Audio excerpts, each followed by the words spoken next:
Hello po mga ka-idol. Ngayon, magta-topic tayo ngayon. Topic number 6 ay paano mag-DNA ng mga African lovebirds. Ito, meron tayong mga sample na pang-DNA na yan po yung mga ano natin na paglalagyan natin. Kasi meron dito, ito papakita natin mga ka-idol ha.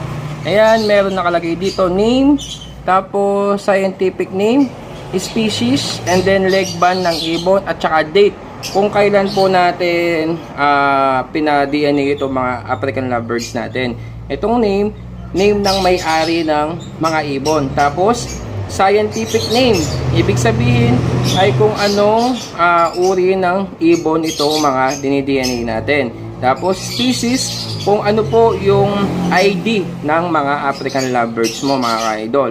Tapos, yung leg band number, kung may leg band man yan or wala, lalagay po natin dito. Tapos, date kung anong araw mo siya pina-DNA mga ka-idol. Tapos, ito, meron pa tayo dito sa loob ay yung filtering paper mga ka-idol. Ibig sabihin, dito natin ilalagay yung dugo ng mga African lovebirds mo para malaman mo kung babae or lalaki mga ka-idol. Kaya yan, papakita natin kung paano natin i-DNA yung 8 ibon natin na mga possible dan, follow natin na OPA at mga possible hen at possible cock para ma-sure natin yung gender nila para naman wala tayong issue if ever na merong mga magtanong or mga kumuha sa atin, at least ay sigurado po yung gender ng mga African lovebirds natin na binibigay sa kanila kasi marami ng mga issue na syempre hindi natin alam, lalo na kung hindi totally DNA yung ibon mo na syempre possible cock, possible hen, may chance pa rin sila na mag same hen or mag same cock mga ka-idol. Kaya ngayon, sisiguraduhin na po natin yung mga African lovebirds natin na i-DNA na natin na para sigurado po yung mga gender ng mga African lovebirds natin. Kaya stay tuned lang kayo mga ka-idol. Gagawin lang natin para mapakita ko sa inyo kung paano mag-DNA ng mga African lovebirds at malaman po natin kung ano po yung kasarian ng mga African lovebirds natin mga ka-idol. Kaya stay tuned lang kayo, papakita natin para makita ninyo ng gusto kung paano mag-DNA ng mga African lovebirds mga ka-idol.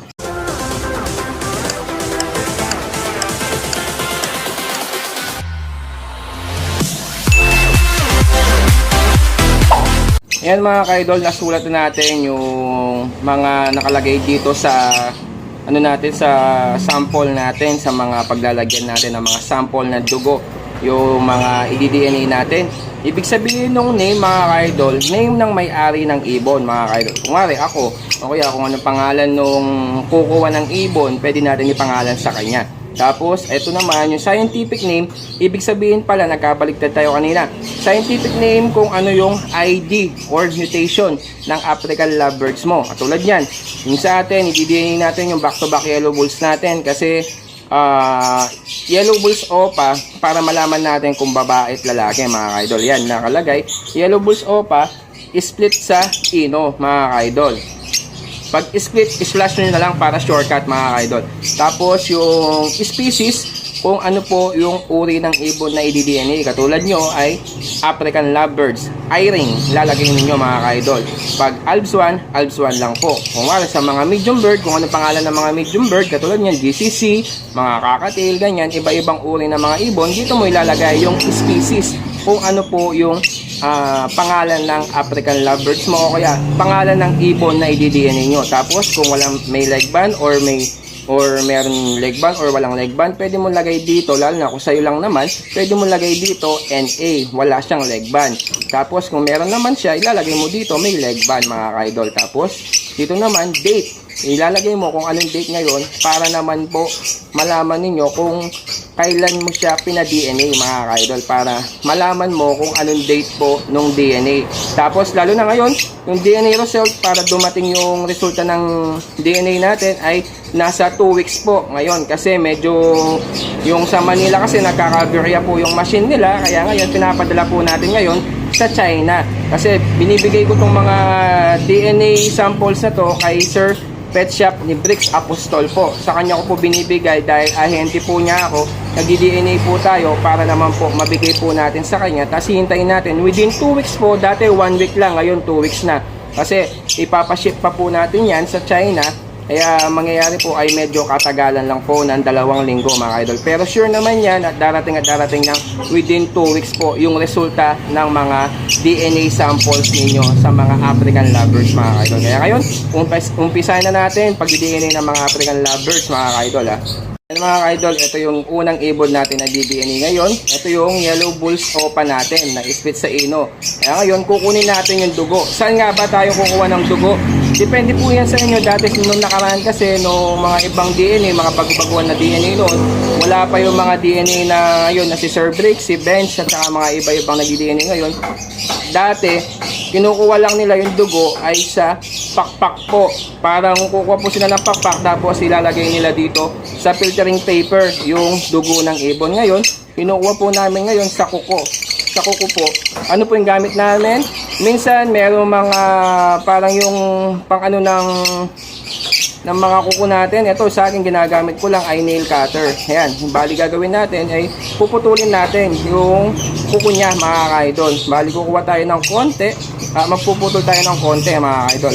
Wait lang mga idol, papakita lang natin para makita niyo ng gusto paano mag-DNA. Yan, lalagay natin dito. Huwag nyo lahat kukunin kasi dudugo ng gusto yung paa ng mga African lovebirds nyo. Konti lang po, basta nyo lumabas yung dugo nya. Tapos i-press nyo muna, long press nyo para naman po lumabas po yung dugo ng mga African lovebirds nyo. Ito, papakita lang natin mga idol Yan, puputulin na po natin para makita nyo ng gusto. Yan, putol na.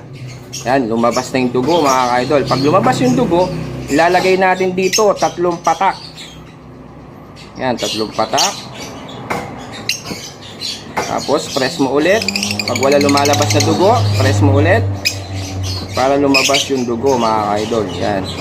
Tapos, another press. Press natin ulit para lumabas yung dugo ng African lovebirds ninyo. Yan. Kailangan marami po yung malalagay mong dugo dito para, ayan po, ayan yung 3 dots na ilalagay po natin sa filtering paper para naman po makita natin kung ano po yung kasarian ng African lovebirds ninyo mga idol. Ayan po lalagay lang natin dito sa loob, tapos papasok na natin sa lalagyan itong African lovebirds para hindi na po siya makawala. Tsaka note lang po mga idol, pag magdi-DNA ka, kung gusto maging ayente, ingat-ingat lang po sa pag-DNA. Minsan may nakakawala mga ibon, kaya kailangan maingat ka sa pagkuha ng mga African lovebirds, lalo na kung mahal po yung African lovebirds na i-DNA ninyo mga idol. Kaya yun lang po yung may papayo ko sa inyo. Kaya yan, papakita pa natin para makita nyo ng gusto paano tayo mag-DNA ng mga African lovebirds mga idol. A few inches later.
po mga ka-idol, natapos na po natin. Bali, 1, 2, 3, 4, 5, 6, 7, 8. 8 pieces po yung ano natin. 2 Yellow Bulls Opa split sa ino, tsaka 6 na Par Blue Opa possible dan po. Bali yan. Ito, pag ipapasa po natin to kay Sir Pet Shop ni Bricks, kailangan kumpleto po yung detalye. Kailangan nandiyan po yung mga dugo ng mga African lovebirds ninyo. Yan mga ka-idol, papakita lang natin ha.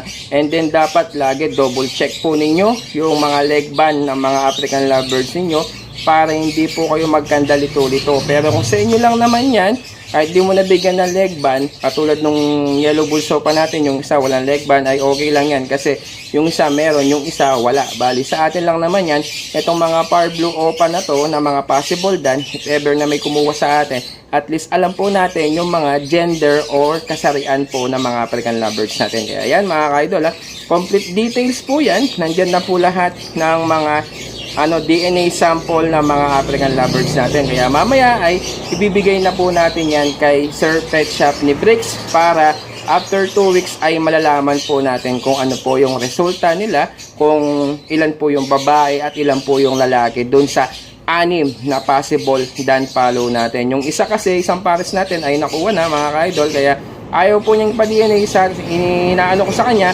na ipa-DNA natin, baka magka-issue, mag-same hen or mag-same cock, pero nasa kanya naman po yun kung gusto niya ipaano pa DNA. Pero sa atin ngayon, i-DNA na po natin lahat ng mga ibon para mas sigurado po yung gender ng mga African lovebirds natin. Kaya yun po mga ka-idol, at least na update ko po kayo sa ginawa po natin na pagdi-DNA na topic po natin ngayon para naman sa mga subscriber po natin at mga legit na kukuha sa atin ay at least sigurado po yung mga kasarian or mga gender ng mga African lovebirds natin mga ka-idol. Kaya yan po ha mga ka-idol, isa sa mga topic natin ngayon ay paano mag-DNA at paano natin malalaman kung ano yung kasarian ng mga African lovebirds natin gamit ang pag-DNA ng mga African lovebirds mga ka-idol. Kaya maraming salamat sa patuloy na suporta nyo sa ating Alvin Mini Aviary page. Tuloy-tuloy pa rin po ang pagkuha ko po ng mga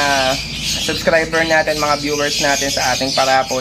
This coming March, after ng birthday natin, ay ito-draw po na natin mga ka-idol. Kaya maraming salamat sa patuloy na suporta nyo. Sana wag mo kalimutan mag-like at mag-subscribe at i-click notification bell button natin at mag-follow ka na rin sa ating Facebook page, Alvin Mini Aviary page mga ka-idol. Kaya maraming salamat po mga ka-idol sa patuloy na suporta nyo mga ka-idol. Thank you.